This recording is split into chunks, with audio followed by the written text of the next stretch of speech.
as we move deeper into the 21st century, we are seeing a re-examination of the history of 20th century communism here in the United States and in intellectual circles all around the world.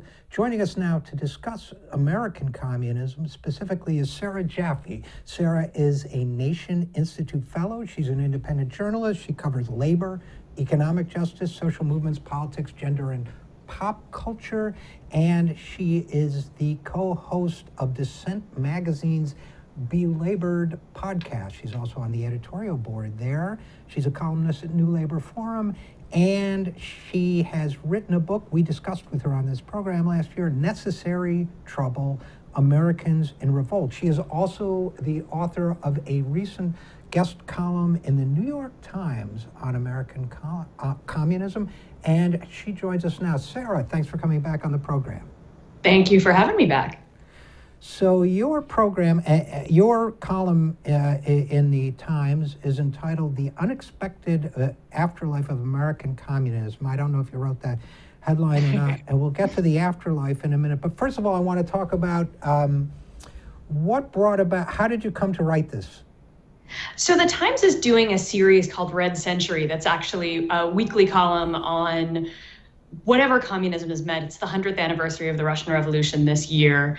And so a lot of different people have contributed pieces so far, Tariq Ali, Vivian Gornick. And so they asked me to write about something related to communism. And I said, great, I want to write about how the American Communist Party, specifically most intensely in the 1930s and 40s, really fought for racial justice in this country, and how that legacy is actually being studied and embraced by young organizers, including a lot of people coming out of the movement for Black lives. You know, I really resonated with that when I read your column, because my mother was born in 1923, and she never joined the Communist Party, but I think maybe her brother did. He was killed in the Second World War. But I remember her telling me many years ago that there was no place you could go in the 1930s if you believed in civil rights and equal rights for all Americans, and specifically for African Americans. There was no place you could go except the Communist Party in those days. And I remember her talking about how people don't realize that anymore. They don't remember it. And your column brought that back to me. So did you do additional research for this column, or were you already pretty familiar with the history? You know, I've been pretty familiar with the history. I delved into some of it in my book, actually. And I'm a labor journalist, and so that makes me an amateur labor historian. And so, one of the most significant things to ever happen to the American labor movement was first the Communist Party, and then the purging of communists and alleged communists from the labor movement. And so, on that front, I knew that within the labor movement, the Communist Party had been the force for racial justice and for gender justice. But I really wasn't aware of the depth to which the party had really made justice for Black people. It's real, and partly, Robin D.G. Kelley, who I talked to for the piece, who wrote an incredible book, Hammer and Hoe, on this subject, really explains that, they didn't, on some level they meant to, because their analysis said that, that self-determination for Black people in America was an important part of the class struggle. But then, because of who was drawn to their arguments, right, because of the people that needed and most resonated with the arguments for the class liberation that they were making, were Black people in the South and in the North.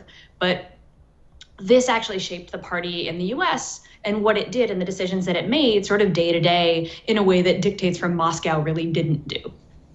And I want to get a little bit more into the racial dimensions, the race, class, intersectionality, as it's called now.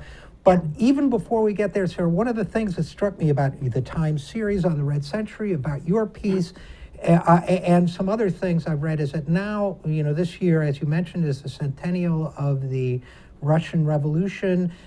It seems to me that one of the ways that I look around and know I'm in the 21st century is that I'm seeing an intellectual examination of a re-examination of communism, that it seems quite free of, or fairly free, at least in some circles, of the sort of Cold War unwillingness to examine the communist heritage in any way. And I'm thinking about we have intellectuals like Jody Dean who are writing about the historical role of communism and how it might be applied.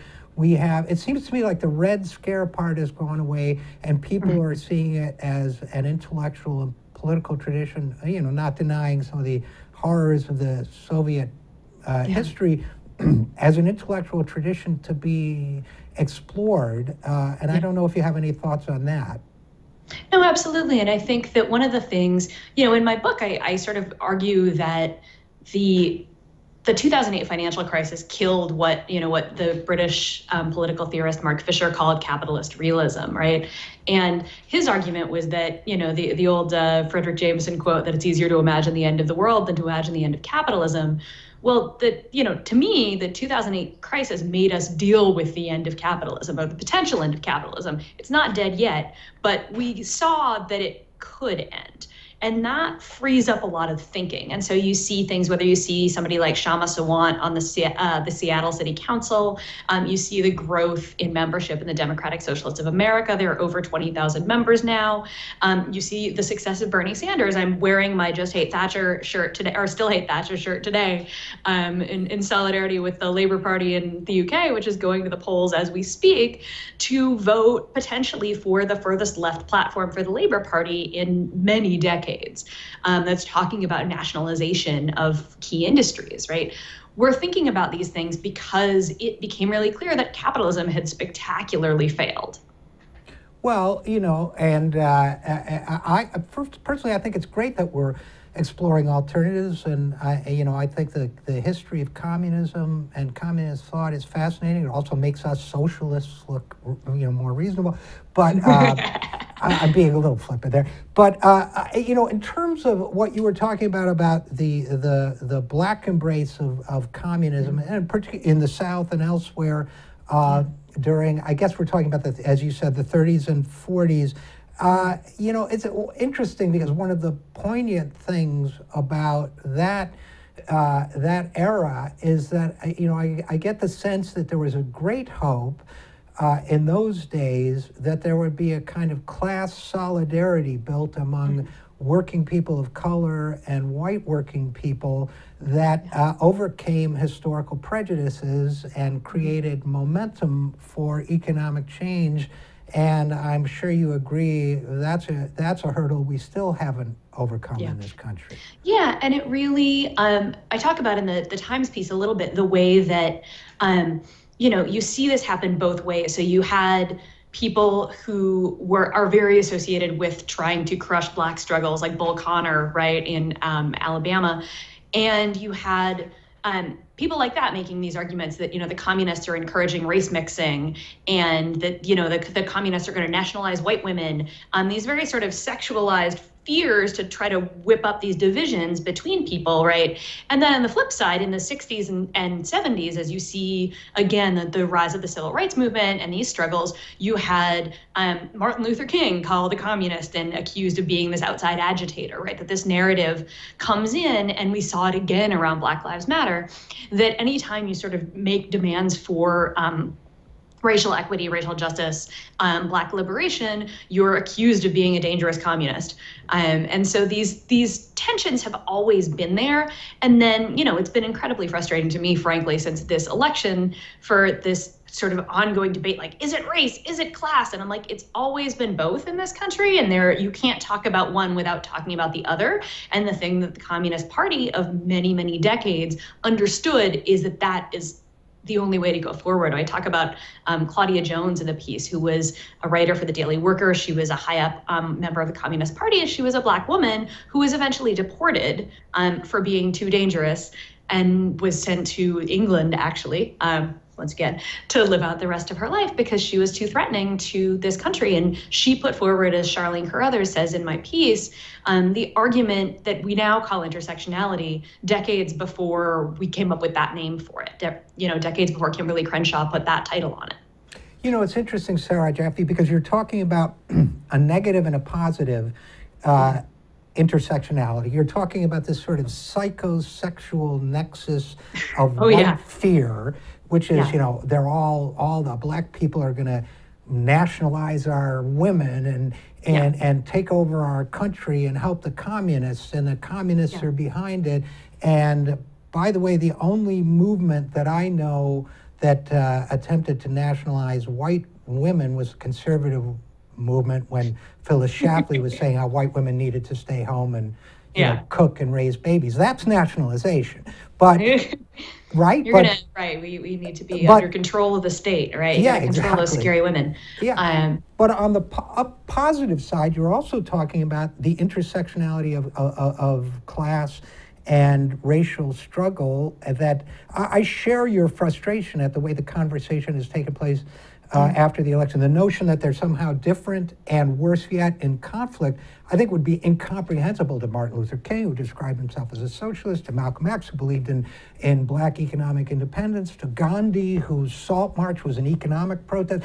You know, I mean, on and on. So I guess, you know, it may be a little parenthetical to the column, that's our topic, but how do we get over that? How do we conquer that? Sometimes I think it's deliberate. You know, I think part of the thing about how we get over it is I've been doing this series of interviews that I started shortly before the inauguration of Trump, called Interviews for Resistance. And basically what I've been doing is just talking to organizers, talking to people who've been doing this work for a long time. And the people that I talk to who are out doing the work, that's not really, you know, people, when you're talking to working class people, they get that on a more visceral level. It's not really a struggle that's happening in the organizing world so much as it's a struggle that's happening on the sort of media left and in the pages of newspapers. And I'm a journalist, I write things, I do this for a living. I think it's important, otherwise I wouldn't do it for a living. But also, like, we have to understand that, like, the conversations that are had between a certain circle of people who are mostly talking to each other, and the conversations that are being had in communities, in organizations, in labor unions even, are much more complicated, much more nuanced, and much more understanding of the fact that, like, class is raced and gendered in this country, and there's no way around that. Well, thank you for that, because I live here in Washington, D.C., and I've been so immersed in that bubble conversation. I feel like I should pay you like you're my therapist this week for...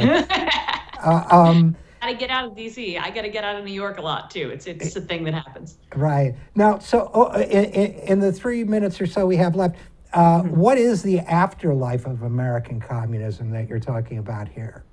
Yeah, I mean, it wasn't my title, but I think it's actually a good one, because it was, you know, I wanted to tell this story not just through the history, but actually through people who are organizing today, who are drawing on this work. And so, you know, I talked to Charlene Carruthers, I already mentioned, of BYP 100, about how Claudia Jones's theories inspired her work. I talked to Miriam Kaba, who's organized about 20 million different organizations, who works on criminal justice reform, who works on getting people, like, literal, you know, abolition campaigns to get people out of jail, worked on the successful campaign for reparations for victims of police torture in Chicago, and is working on single-payer healthcare right now, how this, the history of the communist organizing influenced her work. I talked to Will Emmons, who is an organizer in Kentucky, who started something called the Kentucky Workers League, which was, again, an attempt to sort of be inspired by the work of these groups and what they really did in trying to see to people's immediate material needs, whether that be people who are being evicted during the Depression, whether that be people who are, you know, being ripped off, whether those are sharecroppers or wage laborers.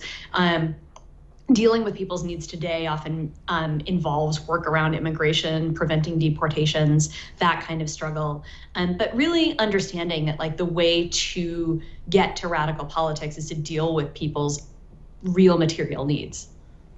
Well, okay, so I think what you're saying, again, is that your interviews and your conversations reaffirm that this distinction is artificial. Like Chris Rock, I don't know if you saw this, but I think it was last year, Chris Rock said there's no sign at Whole Foods that says black people aren't allowed, but where he comes from, $7 for an orange says black people aren't allowed.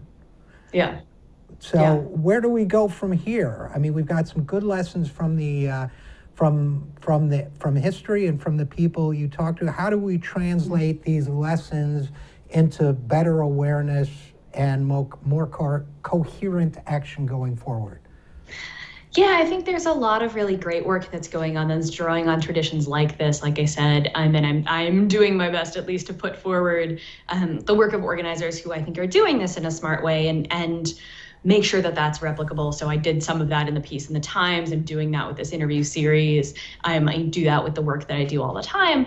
And because I think it's the best way to have these discussions is to have them through the experiences that people have that are organizing on the ground rather than the sort of debates that we have on Twitter every day. And so that's really my advice to everybody who is wondering how to talk about these things is figure out who's organizing around this near you, go to a meeting, listen to how people actually talk about it in their lives, think about what are the campaigns that you can sign on to support, whether that be, the Fight for 15 or any sort of labor struggle that's going on near you, the recent AT&T strike, whether we're talking about, again, fighting deportations, working on sanctuary work in your community, all of these issues, you will find very quickly the way that racial justice and economic justice struggles are deeply intertwined.